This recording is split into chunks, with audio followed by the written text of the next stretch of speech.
Šiaulių istorijos muziejuje vyko Šiaulių policijos bendruomenės pareigūnų organizuoto konkurso Mes už saugumą apdovanojimai.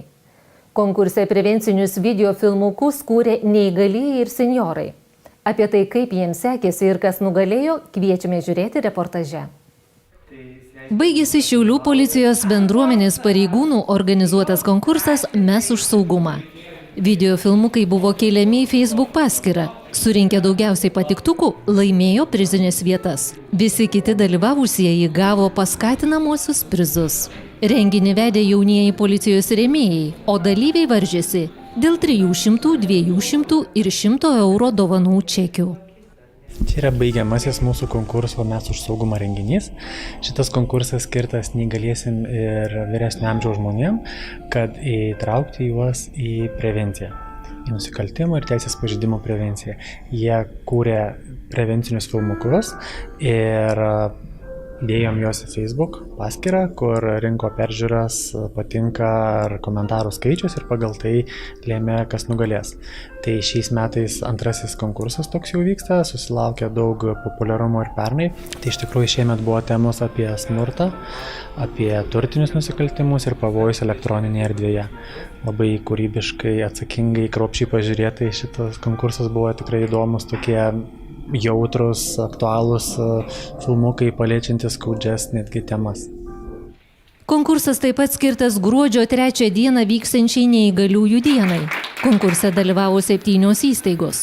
Nugalėtojo filmukas surinko net 20 000 patiktukų. Dalyvavo iš 7 įstaigų, buvo atsiųsti 9 filmukai. Tas dalyvių skaičius didėja, kaip sakant, ir peržiūrų skaičius duoda suprasti savo, nes buvo nugalėtojų net 20 000 kartų peržiūrėtas tas filmukas, tai paliko žmonėms įspūdį ir, reiškia, palėtė jautrią temą. Konkursas truko 3 mėnesius, kad pasiruošti, kad turėti laiko peržiūrom rinkti, balsam kaupti. Tai dabar uždaromasis renginys, įteiksim prizus ir bus, kaip sakant, skirtas artėjančiai neįgaliųjų dienai taip pat, kuri gruodžio 3 vyksta.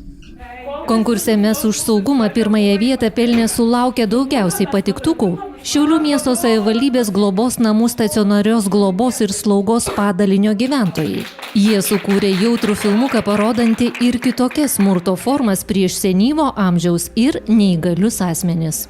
Kadangi dirbam Šiaulių miesto savivaldybės globos namuose kartu su kolegiam socialinį darbą ir lydėdamos senjorus į gydymo įstaigas, apipirkdamos prekybos centruose, mes matom problemas, su kuriom susiduria neįgalieji žmonės, senyvo amžiaus žmonės. Ir mūsų tikslas šito filmuku buvo parodyti, sakykime, pagrindinės problemas, kurios tos nepasiekiamumas, mūsų visų abejingumas. Ir mums yra svarbu šviesti visuomenę ir savo darbu, ir savo, kaip pasakyti, savo tokią socialinę veiklą. Ir tas filmukas pakvies žmonės į filmuką, mūsų aktoriai buvo mūsų socialinių paslaugų gavėjai. Jie patys sugalvojo scenarijų, patys išplėtojo pačias aktualiausias problemas ir buvo aktoriai. Antrąją vietą pelnė asociacijos Maži žingsneliai prevencinis filmukas apie saugumą kelyje, atšvaitų svarbą. Tai filmą sukūrėm iš pirmo karto. Aišku, labai didžiuojamės tom, kad sukūrėm. Buvo procesas ne toks ir lengvas, bet labai džiaugiamės gauti rezultatų. Manom, kad tai yra labai didelė problema, būtent su elektroniniais paspirtukais. Ir norime į tai atkreipti dėmesį, kad atšvaitai yra būtinas dalykas einant per gatvę. 3 vietos nugalėtojai Šiaulių miesto savivaldybės globos namų padalinio dienos centro Goda lankytojai. Jie sukūrė filmuką apie saugų važiavimą dviračiais, saugų ėjimą per gatvę. Sugalvom, kaip ten reikia pamokyti, kaip kitus, kad važiuotų saugiai su dviračiu, kai eismo taisyklės mokinomės laikyti, atsargiai per gatvę, saugiai. Renginio pabaigoje Daivos Čepauskaitės ir Jono Strelkūno poeziją skaitė aktorė Nomeda Bėčiūtė.